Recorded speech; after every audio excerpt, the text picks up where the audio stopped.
This video focuses on the seated shoulder press. The muscles being targeted are the deltoid, triceps, trapezius and the pectoral major. Let's begin. First, adjust the seat using the yellow handle so that the grips are in line with the shoulder and select the desired weight. Grasp the grips, keeping straight wrists and not putting too much pressure on the thumbs. Keep your knuckles facing up and the elbows pointing down. Keeping back against the rest with a neutral spine. Extend the arms until the elbows are straight but not hyperextended.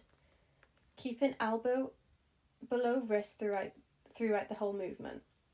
Lower the handle slowly and under control. A pronated grip, all palms forward, will work the medial deltoid, whereas a neutral grip, or palms inward, will work the anterior deltoid.